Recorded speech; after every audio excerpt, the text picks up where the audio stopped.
local mural has attracted the attention of conservative influencers and Republican leaders across the country, and plenty of media attention too, local and national. I'm Gene Valicenti. And good evening, I'm Patrice Wood. Mayor Brett Smiley supports removing that mural, but some say that runs too close to government censorship. NBC 10's Nicole Mader is live in Providence. Nicole?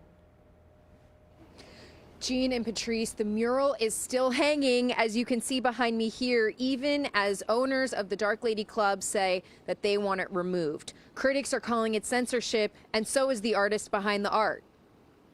The removal of the mural on the side of this building is trending on social media. Right-wing influencers and Republican leaders like Ted Cruz are weighing in about Mayor Smiley's desire to have the mural memorializing slain Ukrainian immigrant Iryna Zarutska removed from the outside of an LGBTQ club in Providence. At the moment, my freedom of expression feels like it's being stifled. I wasn't allowed to finish the work. People are judging the work prematurely, in my opinion. I asked the artist Ian Gaudreau, do you feel that you're being censored? I do feel censored to some extent. Yeah, people make art for all sorts of reasons, and it is a form of speech. Mayor Smiley said in a statement the mural is misguided and isolating. A politician, a public servant should never wield that kind of power to intimidate the people that they serve. Rhode Island Senate Minority Leader Jessica De La Cruz is raising concerns about the First Amendment. Do you still believe that the removal is censorship?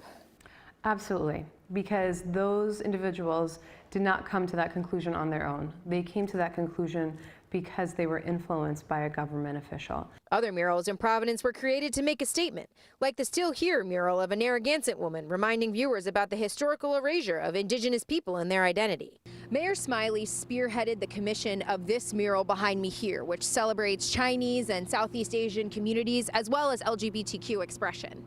The mural outside the Dark Lady is partially funded by Elon Musk. Some wonder if the mayor would be opposed if Musk's name wasn't attached. The artwork is not being separated from the people who have donated, or I should say the one person who has donated that's problematic for people. De La Cruz wants the mural to stay up. If there is a business in Rhode Island that would like to host the mural in Providence or elsewhere, I'd love to connect with them and make this project happen. The artist Ian also shared with me that he is looking for a new home for his mural and that he hopes that he is given the opportunity to finish the piece. He's looking for a business either in Providence or even in the Boston area that has a large wall where he can move the mural to. As for the actual removal, all of the timing on that is to be determined. In Providence, Nicole Mader, NBC 10 News.